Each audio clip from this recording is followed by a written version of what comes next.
Normal గా నేను ఒక సి ప్రోగ్రామ్ ని ఎగ్జిక్యూషన్ చేయాలనుకుంటున్నాను. సి ప్రోగ్రామ్ ఎగ్జిక్యూషన్ చేయాలనుకుంటున్నానంటే ఫస్ట్ సపోజ్ hello.c అనేటువంటి ప్రోగ్రామ్ నేను డెవలప్ చేశాను. hello.c అనేటువంటి ఒక ప్రోగ్రామ్ నేను డెవలప్ చేస్తాను. ఆ ప్రోగ్రామ్ వచ్చి resides in secondary memory or hard disc.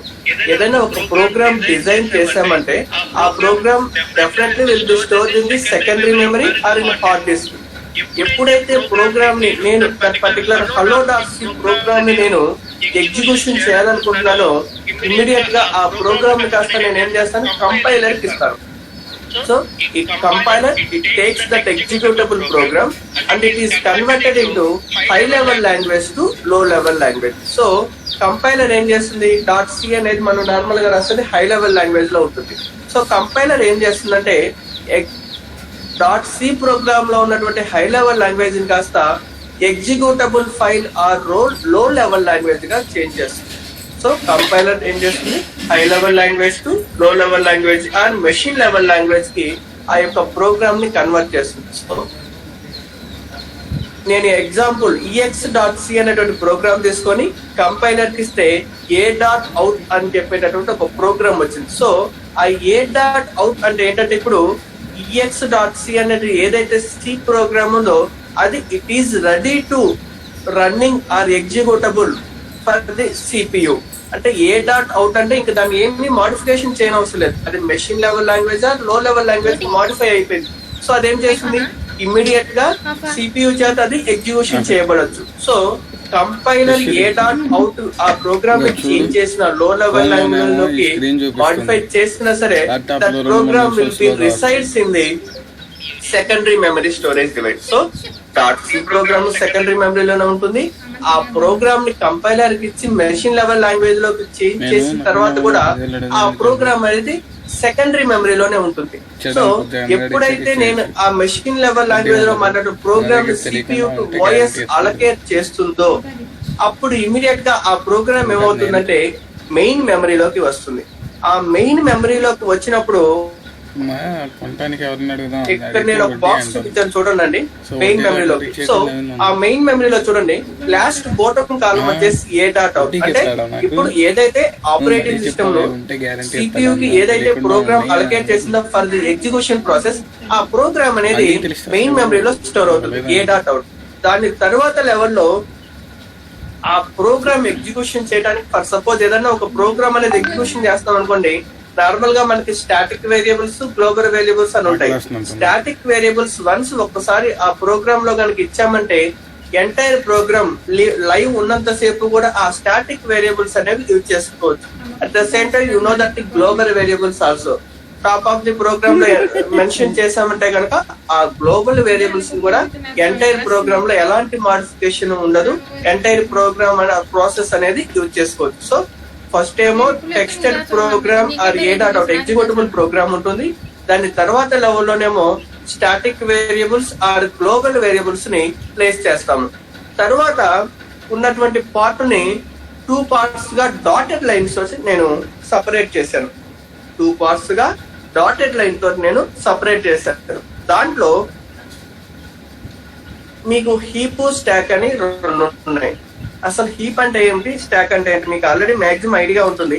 For suppose ఏదన్నా సరే ఒక ప్రోగ్రామ్ ని కనుక సిపియు కి అలకేట్ చేసి ఎగ్జిక్యూషన్ చేస్తున్నాము అంటే దానికి కంపల్సరీ డైనమిక్ మెమరీ అనేది కంపల్సరీ కావాలి. ఓకేనా, ఏదన్నా సరే ఒక ప్రోగ్రామ్ అనేది సిపియు కి ఎగ్జిక్యూషన్ చేస్తున్నామంటే కొంత డైనమిక్ మెమరీ స్పేస్ అనేది కావాలి. బికాజ్ ఎందుకు డైనమిక్ మెమరీ స్పేస్ అంటే MLకు CLకు అనేటటువంటి ఫంక్షన్స్ ఉంటాయి. మీకు ఆల్రెడీ ఐడియా ఉంటుంది. MLకు CLకు అనే ఫంక్షన్స్ ఉంటాయి కదా. ఆ ఫంక్షన్స్ కనుక వర్క్ అవ్వాలి అంటే కనుక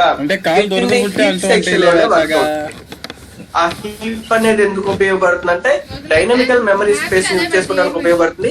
ఆ మెమరీ స్పేస్ లో ఏవైతే ఫంక్షన్స్ ఉంటాయో ఆ ఫంక్షన్స్ దీంట్లో రన్ చేసుకోవచ్చు. సో ఈ హీప్ మెమరీకి మనకి ఎంత రిక్వైర్మెంట్ కావాలని మనకి నెసెసిటీ దాంట్లో లేదనమాట. ఫర్ సపోజ్ కొన్ని ప్రోగ్రామ్స్ వచ్చేసి ఎక్కువ మెమరీ స్పేస్ తీసుకోవచ్చు, కొన్ని ప్రోగ్రామ్స్ వచ్చేసి లెస్ స్పేస్ తీసుకోవచ్చు. సో అది హీప్ అంటే ఏమిటి, అది ఎందుకు ఉపయోగపడుతుంది. నెక్స్ట్ వచ్చేసి స్టాక్. స్టాక్ అంటే మనకు ఆల్రెడీ తెలుసు, స్టోరేజ్ యూనిట్ అనేది. సో ఈ స్టాక్ లో కొన్ని టెంపరీ రిజిస్టర్స్ ఉంటాయి, కొన్ని నార్మల్ డేటాని స్టోర్ చేసుకోవచ్చు, ఇవన్నీ ఉంటాయి. ఈ స్టాక్ లో టెంపరీ రిజిస్టర్స్ ఎందుకు యూజ్ అవుతాయి ఏంటి అంటే, ఫర్ సపోజ్ ఏదన్నా ఒక ప్రోగ్రామ్ ని ఆపరేషన్ చేస్తున్నాం అనుకోండి, ఆపరేషన్ చేసేటప్పుడు ఫర్ సపోజ్ ఏదన్నా ఒక ఇన్పుట్ డేటా అనేది రిజిస్టర్స్ లో స్టోర్ అవుతుంది. సో ఆ రిజిస్టర్ లో ఉన్నటువంటి డేటాని యాక్సెస్ చేసుకోవాలంటే కనుక కంపల్సరీ స్టాక్ లో ఆ టెంపరీ రిజిస్టర్స్ స్టోర్ అయ్యండి. ఆ రిజిస్టర్ లో ఉన్నటువంటి డేటాని ఓఎస్ ద్వారా CPU కి అలకేట్ చేసుకొని ఇన్పుట్ గా ఇచ్చేసి ఎగ్జిక్యూషన్ ప్రాసెస్ అనేది జరుగుతుంది. సో స్టాక్ కూడా ఇంపార్టెంట్. సో కొన్ని ప్రోగ్రామ్స్ కేమో స్టాక్ ఎక్కువ స్పేస్ తీసుకుంటుంది, కొన్నిటికేమో లెస్ స్పేస్ తీసుకుంటుంది. సో స్టాక్ వచ్చేసేమో డౌన్ వర్డ్ లో ఇంక్రీజ్ అవుతూ ఉంటే, హీప్ వచ్చేసేమో అప్ వర్డ్ లో ఇంక్రీజ్ అవుతుంది.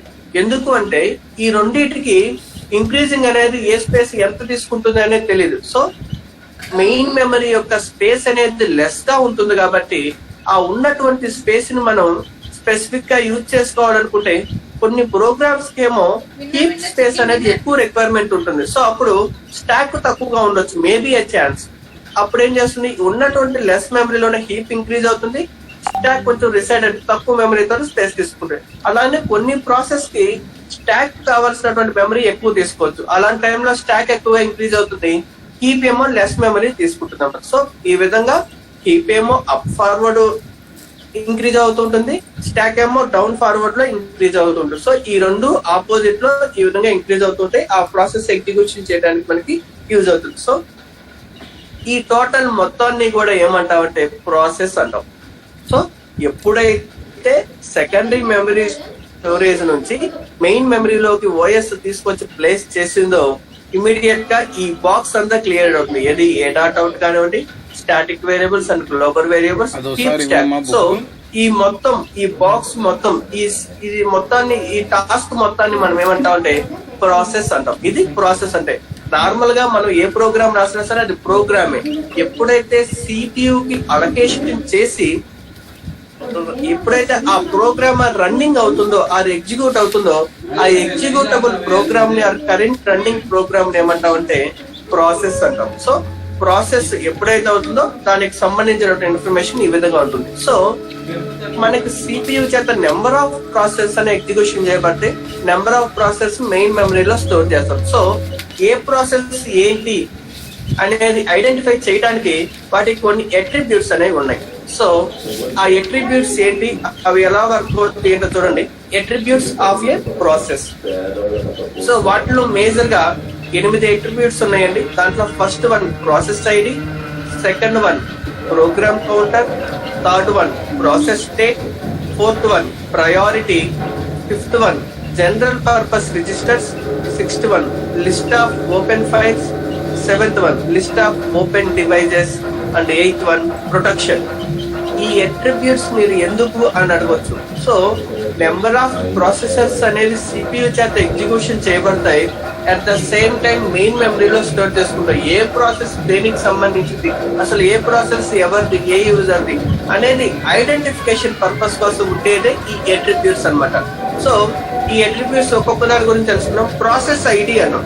సో మనకి ఎట్ ఎ టైం ఒక 10 ప్రాసెస్ మెయిన్ మెమరీలో రిసైడ్ అయి ఉన్నాయి. ఆ 10 ప్రాసెస్ CPU చేత ఎగ్జిక్యూషన్ చేయబడాలి. సో ఏ ప్రాసెస్ ఎప్పుడు వెళ్తుంది, for suppose P1, P2, P3, P4, P10 అనొచ్చు. సో P1 తర్వాత అనదర్ P1 అనేది ఎప్పుడు ఉండదు అనమాట. సో ప్రాసెస్ ఐడి అనేది ఏంటంటే యూనిక్ ఐడి ఉంటుంది. ఆ యూనిక్ ఐడి ఎవరి చేత ఇవ్వబడుతుంది, బై ఆపరేటింగ్ సిస్టమ్ చేత ఆ unique ID or process ID అనేది ఇవ్వబడుతుంది. సో ప్రాసెస్ ఐడి కొన్ని వచ్చేసి హెక్సాడెసిమల్ లో ఉండొచ్చు, కొన్ని వచ్చేసి ఆక్టాడెసిమల్ లో ఉండొచ్చు, depend upon the operating system. కొన్ని ఆపరేటింగ్ సిస్టమ్స్ ఏమో ప్రాసెస్ ఐడి హెక్సాడెసిమల్ నెంబర్స్ ఇవ్వచ్చు, కొన్ని ఏమో ఆక్టాడెసిమల్ కోడ్ ఇవ్వచ్చు. ఏ కోడ్ ఇచ్చినా సరే ప్రాసెస్ ఐడి మాక్సిమం యూనిక్యూనే, అసలు యూనిక్యూనే ఉంటుంది. సో ఏ ప్రాసెస్ కి అయితే యూనిక్ ఐడి ఉంటుందో ఆ ప్రాసెస్ తీసుకోవచ్చు. సో అది ప్రాసెస్ ఐడి. ప్రాసెస్ ఐడి అంటే ఏంటి, దాని యొక్క ప్రాసెస్ నెంబర్ అది యూనిక్ గా ఉంటుంది అంటే. నెక్స్ట్ అట్రిబ్యూట్ వచ్చేసి ప్రోగ్రామ్ కౌంటర్. ప్రోగ్రామ్ కౌంటర్ అంటే మీకు ఆల్రెడీ తెలుసు. ఫర్ సపోజ్ ఏదన్నా ఒక ప్రోగ్రామ్ ఎగ్జిక్యూషన్ జరుగుతుంది. ఆ ప్రోగ్రామ్ లో ఫర్ సపోజ్ 10 ఇన్స్ట్రక్షన్స్ ఉన్నాయి. అంటే ఒక ప్రోగ్రామ్ ఉంది. ఆ ప్రోగ్రామ్ లో టోటల్ 10 ఇన్స్ట్రక్షన్స్ ఉన్నాయి. I1 నుంచి I10 వరకు ఉన్నాయండి. ఫర్ సపోజ్ ఆ ప్రోగ్రామ్ CPU చేత ఎగ్జిక్యూషన్ చేయబడుతుంది. ఎగ్జిక్యూషన్ చేయబడేటప్పుడు ఫస్ట్ 4 ఇన్స్ట్రక్షన్స్ అనేవి ఎగ్జిక్యూషన్ కంప్లీట్ అయిపోయాయి. ఎగ్జిక్యూషన్ కంప్లీట్ అయిపోయిన తర్వాత నెక్స్ట్ ఫర్ సపోజ్ దానికి ఏదైనా ఎర్రర్ వచ్చిందో, సమ్ బ్లాక్ సస్పెండ్ అయింది. ఆ తర్వాత ఇప్పుడు ఎక్కడి వరకు అయిందండి, I4 ఇన్స్ట్రక్షన్ వరకు ఎగ్జిక్యూషన్ అయింది. నెక్స్ట్ ఎక్కడ నుంచి కావాలి, I5 నుంచి I10 వరకు కావాలి. సో ఈ ప్రోగ్రామ్ ఏ ఇన్ఫర్మేషన్ స్టోర్ చేసుకుంటుందంటే, ఏదైతే కరెంట్ ఎగ్జిక్యూషన్ ప్రోగ్రామ్ ఉందో అది I4 వరకు ఎగ్జిక్యూషన్ అయిపోయింది. I4 ఇన్స్ట్రక్షన్ ఎగ్జిక్యూషన్ జరిగేటప్పుడు ఇది ఏం చేస్తుందంటే నెక్స్ట్ ఇన్స్ట్రక్షన్ యొక్క అడ్రస్ దాంట్లో స్టోర్ చేసుకుంటుంది. సో I4 ఇన్స్ట్రక్షన్ ఎగ్జిక్యూషన్ జరిగేటప్పుడు I5 ఇన్స్ట్రక్షన్ యొక్క అడ్రస్ అనేది ఆ ప్రోగ్రామ్ కౌంటర్ లో స్టోర్ చేసుకుంటుంది. సో ఫర్ సపోజ్ ఎగ్జిక్యూషన్ జరిగే బిఫోర్ మిడిల్ లో ఏదైనా ఒక ప్రాసెస్ అనేది సస్పెండ్ అయినా ఆర్ బ్లాక్ అయినా సరే మళ్ళా రెజ్యూమ్ చేసుకొని ప్రోగ్రామ్ కౌంటర్ లో ఏదైతే వాల్యూ ఉందో ఆ యొక్క ఇన్స్ట్రక్షన్ దగ్గర నుంచి మళ్ళా so program counter is useful for the current running program of next instruction యొక్క అడ్రస్. ఏ ప్రోగ్రామ్ అయితే ఎగ్జిక్యూషన్ జరుగుతుందో ఆ ఎగ్జిక్యూషన్ జరిగేటటువంటి ఇన్స్ట్రక్షన్ తర్వాత ఏదైతే ఇన్స్ట్రక్షన్ ఎగ్జిక్యూషన్ అవుతుందో ఆ ఇన్స్ట్రక్షన్ యొక్క అడ్రస్ ప్రోగ్రామ్ కౌంటర్ లో స్టోర్ చేసుకుంటుంది. అది ప్రోగ్రామ్ కౌంటర్ అంటే. నెక్స్ట్ వచ్చేసి అట్రిబ్యూట్ వచ్చేసి ప్రాసెస్ స్టేట్. మనకి ఏదన్నా సరే ఒక ప్రాసెస్ అనేది ఎగ్జిక్యూషన్ జరుగుతుంది అంటే నెంబర్ ఆఫ్ స్టేట్స్ అనేవి మాడిఫై అవుతూ ఉంటాయి. ఆ నెంబర్ ఆఫ్ స్టేట్స్ అనేవి చేంజ్ అవుతూ ఉంటాయి అన్నమాట. సో ఆ ప్రాసెస్ స్టేట్స్ అనేవి ఎన్ని ఉన్నాయి ఏంటి అనేది నెక్స్ట్ టాపిక్ లో అదే వస్తుంది. సరే ఓకే, ప్రాసెస్ స్టేట్స్ అంటే మనకి మొత్తము కూడా మేజర్ గా వచ్చేసి 5 టైప్స్ ఉన్నాయండి. ఫస్ట్ ఏమో new state and ready state, next running state, next termination state, next wait or block state. మొత్తము కూడా మొత్తం మేజర్ గా 5 స్టేట్స్ ఉన్నాయి. సో ప్రాసెస్ అనేది ఏ స్టేట్ లో ఉంది, ఎక్కడ ఉంది ఏంటి అనేది ఐడెంటిఫికేషన్ కోసం. ఆర్ ఫర్ సపోజ్ ఒక ప్రాసెస్ P1 ఇచ్చాము, ఎంత పార్ట్ ఆఫ్ ది ఎగ్జిక్యూషన్ జరిగింది, అది ఏ పొజిషన్ లో ఉంది ఏంటి అనేది ఈ ప్రాసెస్ స్టేట్ అనేది మనకి డిస్ప్లే చేస్తుంది అనమాట. సో అది ప్రాసెస్ స్టేట్ అంటే. నెక్స్ట్ అట్రిబ్యూట్ వచ్చేసి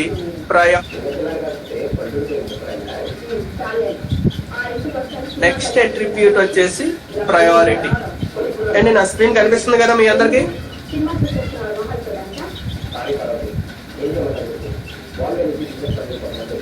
ఏంటి నా స్క్రీన్ కనిపిస్తుందా? సంచి నిండిపోయిందమ్మా. బ్యాగ్ ప్యాక్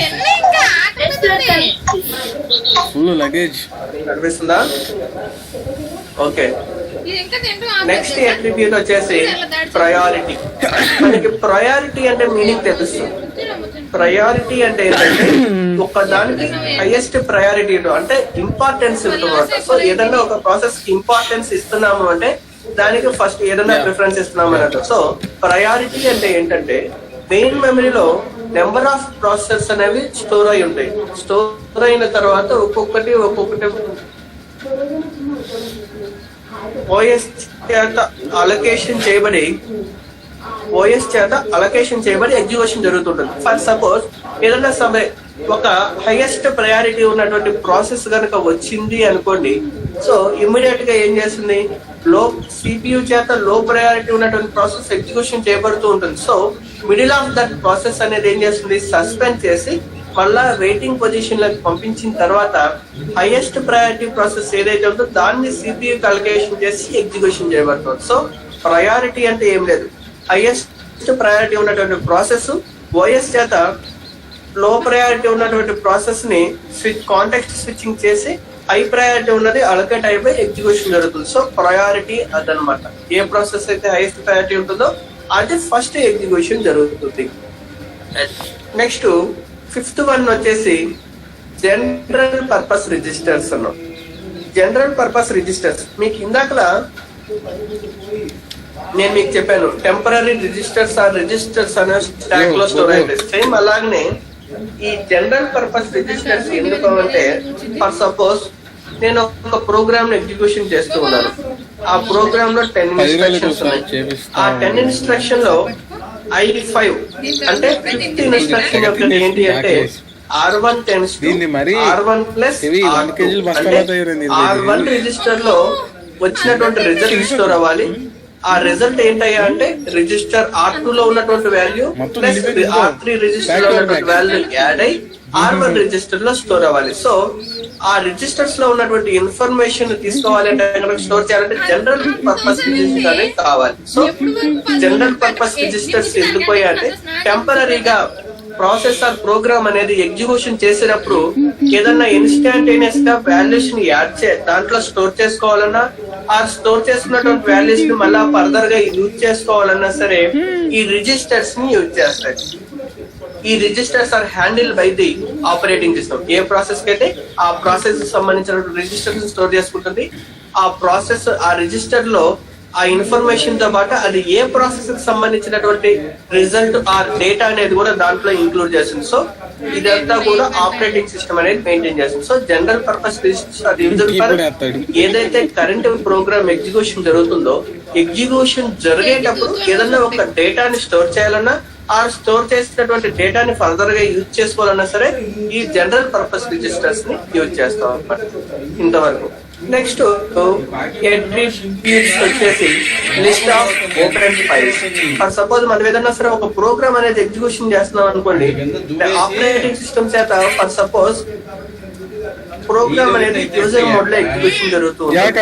ఎప్పుడైతే ఆ ఎగ్జిక్యూషన్ జరిగేటప్పుడు ప్రోగ్రామ్ కి ఏదన్నా సరే ఒక ఫైల్స్ ఐఓ డివైస్ కానీ హార్డ్వేర్ కాంపోనెంట్స్ కానీ రిక్వైర్మెంట్ ఉందనుకోండి, అది ఇమీడియట్ గా ఏమవుతుంది కెర్నల్ మోడ్ కి వెళ్ళిపోతుంది. సో కెర్నల్ మోడ్ అంటే ఏంటంటే సూపర్వైజర్ మోడ్ అంటాం. సో ఆ సూపర్వైజర్ మోడ్ లో ఆపరేషన్స్ మొత్తము కూడా ఆపరేటింగ్ సిస్టమే హ్యాండిల్ చేస్తుంది. అది యూజర్ మాన్యువల్ కాదు, ఓన్లీ ఆపరేటింగ్ సిస్టమే తన ఇన్స్ట్రక్షన్స్ వన్ బై వన్ అనేది ఎగ్జిక్యూషన్ జరుగుతుంటుంది. ఇలా జరిగేటప్పుడు ఆ ఫైల్స్ కి ఏవైతే లిస్ట్ ఆఫ్ ఓపెన్ ఫైల్స్ ఆ ప్రాసెస్ అనేది జరుగుతుంటుందో వాటి యొక్క ఇన్ఫర్మేషన్ మొత్తము కూడా ఆపరేటింగ్ సిస్టమ్ లో సమ్ మెమరీలో స్టోర్ చేస్తుంది అనమాట. సో ఆ ప్రాసెస్ సంబంధించినటువంటి ఏమేం ఫైల్స్ ఓపెన్ చేసాము ఏంటి అనేది ఆ లిస్ట్ అనేది కూడా దాంట్లో స్టోర్ చేసుకుంటూ ఉంటుంది. నెక్స్ట్ వచ్చేసి list of open device. Same అలాగనే ఏదైనా ఒక ప్రాసెస్ ఎగ్జిక్యూషన్ ఐఓ డివైస్ ఏమైనా ఇన్పుట్ డేటా ఇవ్వాలనుకోండి, ఇట్లా ఏవే డివైస్ ఏమొచ్చి ఆ ఇన్ఫర్మేషన్ కూడా దాంట్లో స్టోర్ చేస్తాం. నెక్స్ట్ వచ్చేసి ప్రొటెక్షన్. నెక్స్ట్ అట్రిబ్యూట్ వచ్చేసి ప్రొడక్షన్. ఇది ఇంపార్టెంట్. సో ఆపరేటింగ్ సిస్టమ్ ఏం చేస్తుందంటే ఫర్ సపోజ్ మనకి మెయిన్ మెమరీలో ఒక 10 ప్రోగ్రామ్స్ ఆర్ 10 ప్రాసెసర్స్ ఉన్నాయి. అది సిపియు చేత ఎగ్జిక్యూషన్ చేయబడుతూ ఉంటుంది. చేసేటప్పుడు ఏ యొక్క ప్రాసెస్ కూడా అనదర్ ప్రాసెస్ మీద డిపెండ్ అవటం కానీ ఆ ఎర్రర్ ని డిస్ప్లే చేయడం కానీ ఎలాంటి ఉండదు, డేటాను లాస్ అవటం కానీ. సో ఓఎస్ ఏం చేస్తుందంటే ఏ ప్రాసెస్ P1 ప్రాసెస్ ఉంటుంటే P1 ప్రాసెస్ యొక్క కంట్రోల్ బ్లాక్ వరకు మాత్రమే ఎగ్జిక్యూషన్ చేస్తుంది. అది కంప్లీట్ అయిపోయిన తర్వాత మాత్రమే అనదర్ ప్రాసెస్ కి వెళ్తుంది. సో ఇట్లా one by one A process కి కూడా డ్రాబ్యాక్ ఆర్ లాసెస్ అనేది లేకుండా ఆపరేటింగ్ సిస్టమ్ ప్రొటెక్ట్ చేస్తూ వన్ బై వన్ అనేది ఎగ్జిక్యూషన్ జరుగుతుంది. మేబీ ఏమన్నా హైయెస్ట్ ప్రయారిటీ ఉన్న టాస్క్ వచ్చినా సరే ఫస్ట్ దానికి ప్రిఫరెన్స్ ఇచ్చి తర్వాత రిమైనింగ్ ప్రాసెస్ కూడా ప్రొటెక్షన్ ఆల్సో ఇది కూడా ఆపరేటింగ్ సిస్టమే అన్నమాట. So attributes of A process అంటే కనుక ఆ ప్రాసెస్ కి సంబంధించినటువంటి అట్రిబ్యూట్స్ అన్ని కూడా 8 టైప్స్ ఉంటాయి. అవన్నీ సో ఈ ఇన్ఫర్మేషన్ సపోజ్ ఏదైనా ఒక ప్రాసెస్ అనేది ఎగ్జిక్యూషన్ జరుగుతూ ఉంటే ఆ ప్రాసెస్ సంబంధించినటువంటి ఈ ఇన్ఫర్మేషన్ మొత్తం కూడా మెయిన్ మెమరీలో స్టోర్ అవుతుంది. ఈ మెయిన్ మెమరీలో స్టోర్ అయ్యేటటువంటి ఆ పార్ట్ ని ఏమంటాం అంటే ప్రాసెస్ కంట్రోల్ బ్లాక్ అంటాం. సరే ఏదన్నా సరే ఒక ప్రోగ్రామ్ ఎగ్జిక్యూషన్ జరుగుతుంది అంటే ఆ జరిగేటటువంటి ఆ అట్రిబ్యూట్స్ కానివ్వండి దానికి ఉన్నటువంటి ఆపరేషన్స్ ఆ ప్రాసెస్ యొక్క టోటల్ ఇన్ఫర్మేషన్ కూడా ఒక బ్లాక్ లో స్టోర్ చేసి ఉంటుంది. ఆ బ్లాక్ ని ఏమంటామంటే ప్రాసెస్ కంట్రోల్ బ్లాక్ అంటాం. సో ఆ ప్రాసెస్ కంట్రోల్ బ్లాక్ అంటే ఏంటి, దాంట్లో ఎలా ఎగ్జిక్యూషన్ జరుగుతుంది ఏంటంటే నెక్స్ట్ టాపిక్ లో వస్తుంది, దాని గురించి వచ్చు. సో ఇంతవరకు ప్రాసెస్ అంటే ఏంటి, ప్రాసెస్ లో ఉండేటటువంటి స్టేజెస్ ఏంటి, సో ఆ ప్రాసెస్ కు ఉండేటటువంటి అట్రిబ్యూట్స్ ఏంటి. సో ఇంతవరకు మీకు ప్రాసెస్ అనే టాపిక్ దాంట్లో సెకండ్ యూనిట్ లో ఫస్ట్ టాపిక్ అన్నమాట. Next second topic process state diagram. మీకు ఇందాకలా అట్రిబ్యూట్స్ ఆఫ్ ఏ ప్రాసెస్ లో థర్డ్ టాపిక్ ఉంది కదా, ప్రాసెస్ స్టేట్ అనేది, అది దీంట్లో కవర్ అవుతుంది అనమాట. చూడండి ఒకసారి ప్రాసెస్ స్టేట్ ఎలా ఉంటుందో. Ashari 4 bunions white 300 40 delivery. పర్లేదా? కొంటలేదు, మామూలుగా చూస్తున్నా. కొననే. ప్రాసెస్ స్టేట్ డయాగ్రామ్ లో, ప్రాసెస్ స్టేట్ డయాగ్రామ్ లో చూడండి టోటల్ వచ్చేసి 7 స్టేట్స్ ఉన్నాయి. మేజర్ గా మనకి 5 నార్మల్ గా చెప్పుకునేది, బట్ కానీ ఇంకొక 2 ఎక్స్ట్రా ఉంటాయి, నార్మల్ గా ఓవరాల్ గా ఉంటాయి. అంటే చూడండి, ఫస్ట్ వచ్చేసి న్యూ స్టేట్, తర్వాత next one ready state, next third one running state, fourth one block or wait state, and next one termination or completion of a process state, next one suspend at ready state, next one suspend wait or suspend block state. So ఇవి ఒక process లో ఉండేటటువంటి states. అసలు ఆ process states ఎలా work అవుతాయి ఏంటి అనేది చూడండి. ఇది ప్రాసెస్ స్టేట్ డయాగ్రామ్. ఇది వెరీ వెరీ ఇంపార్టెంట్ క్వశ్చన్ అండి, అందరూ జాగ్రత్తగా వినండి. కంపల్సరీ వచ్చేటటువంటి క్వశ్చన్ ఇది. ప్రాసెస్ స్టేట్ డయాగ్రామ్, దాని గురించి ఎక్స్ప్లెనేషన్ అడుగుతారు, ఆ స్టేట్స్ గురించి ఎక్స్ప్లెనేషన్.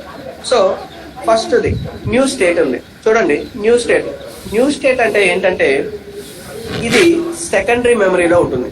సో ఏదన్నా ఒక ప్రోగ్రామ్ కనుక రెడీ అయింది, దాన్ని ఎగ్జిక్యూషన్ కి ఇవ్వాలి అనుకుంటే కనుక న్యూ స్టేట్ లో ప్లేస్ చేస్తాం. అంటే ఈ పర్టికులర్ ప్రోగ్రామ్ ఇప్పుడు మనం CPU చేత ఎగ్జిక్యూషన్ చేయబడాలి. ఆ ఎగ్జిక్యూటివ్ ప్రోగ్రామ్స్ అన్నింటినీ కూడా క్రియేట్ చేసి న్యూ స్టేట్ లో ప్లేస్ చేస్తాం. సో న్యూ స్టేట్ లో ప్లేస్ చేసినటువంటి వాటిని ఎగ్జిక్యూషన్ చేయబడాలి. ఎగ్జిక్యూషన్ చేయబడే బిఫోర్ ఏమవుతుంది, అవి కాస్త కంపైలర్ ద్వారా కంపైల్ జరిగి మెషిన్ హై లెవెల్ లాంగ్వేజ్ లో ఉన్నటువంటి ప్రోగ్రామ్ కాస్త లో లెవెల్ లాంగ్వేజ్ లకు మారి అక్కడ రెడీగా ఉంటుంది. ఇమీడియట్ గా ఏమవుతుంది, కనుక మెయిన్ మెమరీలోకి వస్తే ఇంకా వాటి మీద ఏ ఆపరేషన్ డైరెక్ట్ గా CPU చేత ఎగ్జిక్యూషన్ చేయబడుతుంది. సో రెడీ న్యూ స్టేట్ లో ఉందంటే కనుక కొత్తగా ఏదైనా ప్రోగ్రామ్ ఎగ్జిక్యూషన్ అయితే ఆ ప్రోగ్రామ్ న్యూ స్టేట్ లో ప్లేస్ చేస్తాం.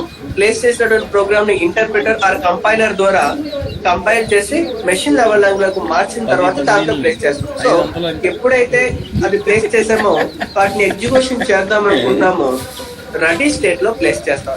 ఇక్కడ రెడీ స్టేట్ అంటే ఇది ఎక్కడ ఉంటుంది అంటే మెయిన్ మెమరీలో ఉంటుంది, ఆ ర్యాండమ్ యాక్సెస్ మెమరీ. లో లెవెల్ లాంగ్వేజ్ లో మారేంత వరకు కూడా ఆ ప్రోగ్రామ్ అనేది secondary memory or hard disc లోనే ఉంటుంది. ఎప్పుడైతే ఆబ్జెక్ట్ ఫైర్ ఆర్ లో లెవెల్ లాంగ్వేజ్ లోకి మారిందో ఇమీడియట్ గా రెడీ స్టేట్ లోకి వస్తుంది. రెడీ స్టేట్ అంటే మెయిన్ మెమరీ అన్నమాట. సో మెయిన్ మెమరీలోకి ఎప్పుడైతే వచ్చిందో ఇందాక ప్రాసెస్ స్టేట్ కి సంబంధించినటువంటి డయాగ్రామ్ ఇందాక చెప్పుకున్నాం కదండి, ఇది ఈ బ్లాక్ అనేది జనరేట్ అవుతుంది, ప్రాసెస్ బ్లాక్. సో ఇప్పుడు మెయిన్ మెమరీలోకి వచ్చింది కాబట్టి ఆ ప్రోగ్రామ్ మనం ఏమంటామంటే ప్రాసెస్ అంటాం. సో ఆ ప్రాసెస్ మనం CPU కి ఇచ్చి ఎగ్జిక్యూషన్ చేస్తాం. సో ఇప్పుడు ప్రోగ్రామ్స్ అన్ని కూడా రెడీ స్టేట్ లోకి వచ్చినాయి. ఆ రెడీ స్టేట్ నుంచి CPU కి అలొకేట్ చేయాలంటే by using the scheduler or dispatcher algorithm ద్వారా. సో రెడీ స్టేట్ లో ఉన్నటువంటి ప్రోగ్రామ్స్ ని ఆర్ ప్రాసెసర్స్ ని CPU కి అలొకేట్ చేయాలంటే కనుక scheduling algorithm or dispatch algorithm ద్వారా మనం చేస్తాం అన్నమాట. సో రెడీ స్టేట్ నుంచి షెడ్యూలర్ ఆర్ డిస్పాచ్ అల్గారిథమ్స్ ద్వారా రన్నింగ్ స్టేట్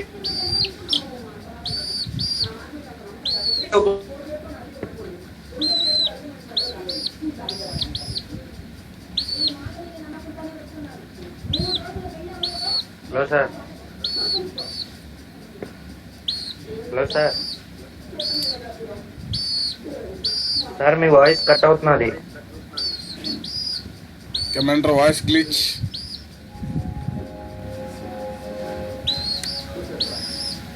సార్ మీ వాయిస్ ఏం వినపడట్లేదు అసలు.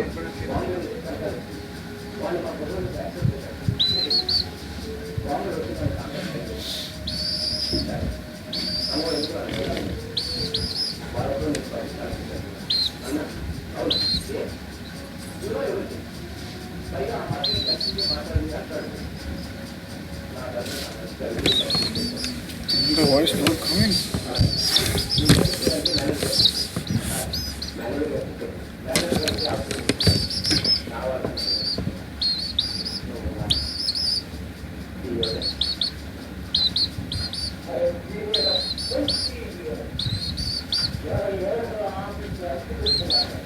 Sir Kishore sir.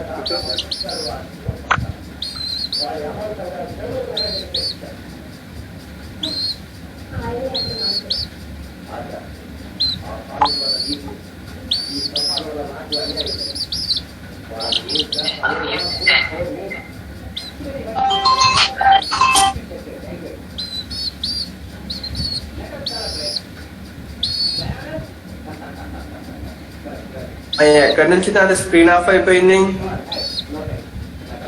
Hello sir. Screen ఎప్పటి నుంచి ఆగిందిరా? Hello hello sir. కంటిన్యూషన్ గా వస్తానే ఉందా? స్క్రీన్ ఎక్కడ ఆగిందా? ఆగిపోయింది సార్. ఆగిపోయింది.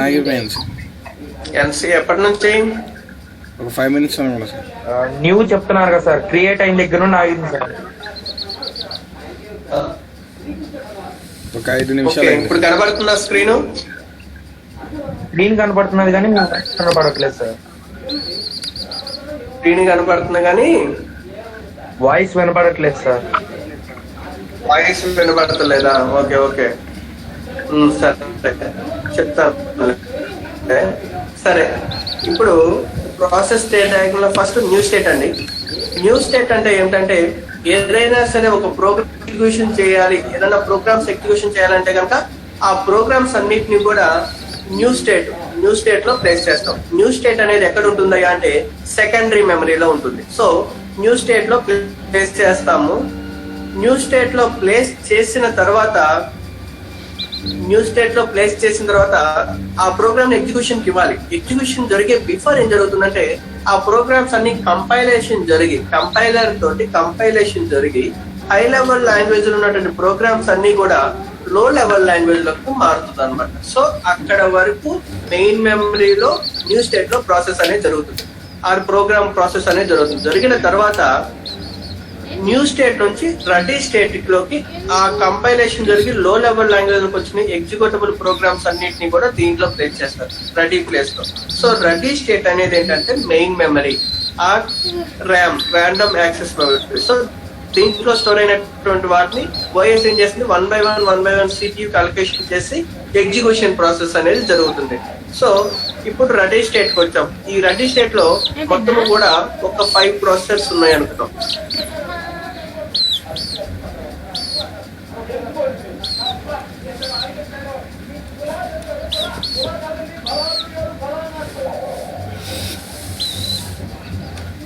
కమాండర్,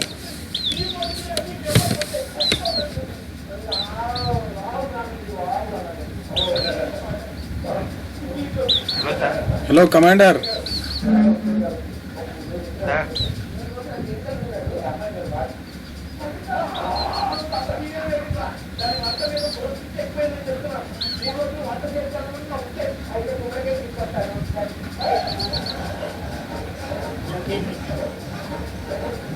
లేదు సార్.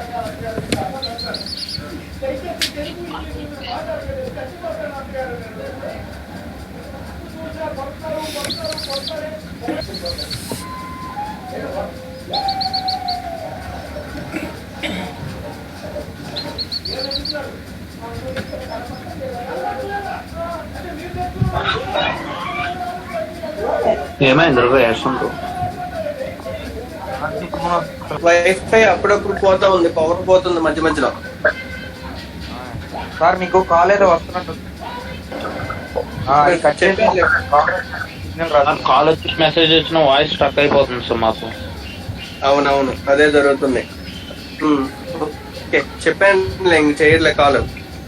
ఓకేనా? దగ్గర ఓకే, రెడీ స్టేట్ దగ్గర ఉన్నామండి.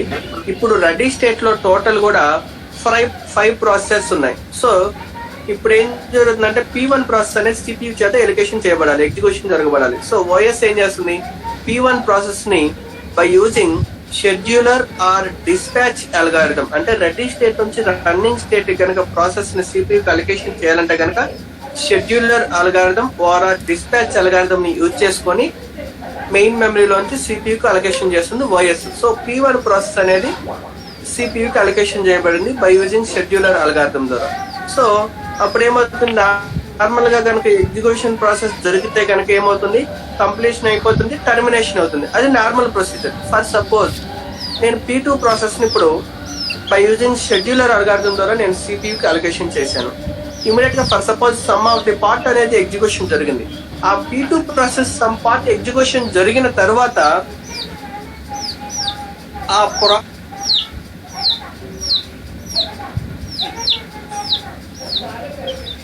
ఏదైనా IO డివైజెస్ రిక్వైర్మెంట్ రావాలి అనుకున్నాం.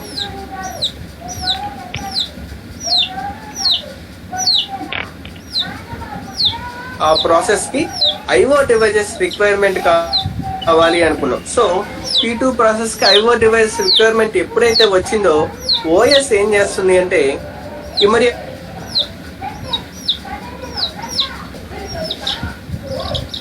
OS ఏం చేస్తుందంటే ఇమీడియట్ గా రన్నింగ్ పొజిషన్ లో ఉన్నటువంటి వెయిటింగ్ ఆర్ బ్లాక్ స్టేట్ కి తీసుకెళ్తుంది. సో రన్నింగ్ నుంచి వెయిట్ బ్లాక్ వెళ్ళేటప్పుడు అక్కడ చూడండి IO రిక్వెస్ట్ అని ఉంది. అంటే ఆ P2 ప్రాసెస్ కి IO రిక్వైర్మెంట్ అవసరమైంది కాబట్టి వెయిటింగ్ పొజిషన్ కి వెళ్తుంది.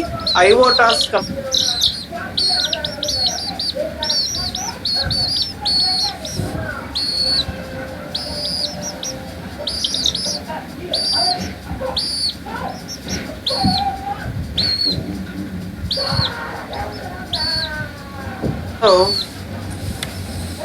IO ఆపరేషన్ రిక్వెస్ట్ ఉంది.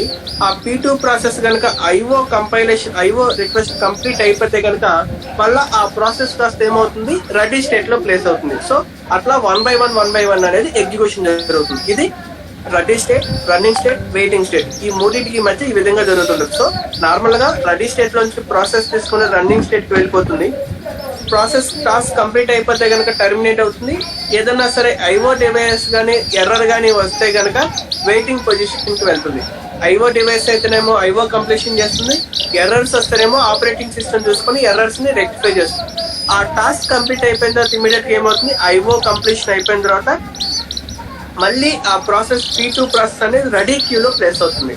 So remaining P10 process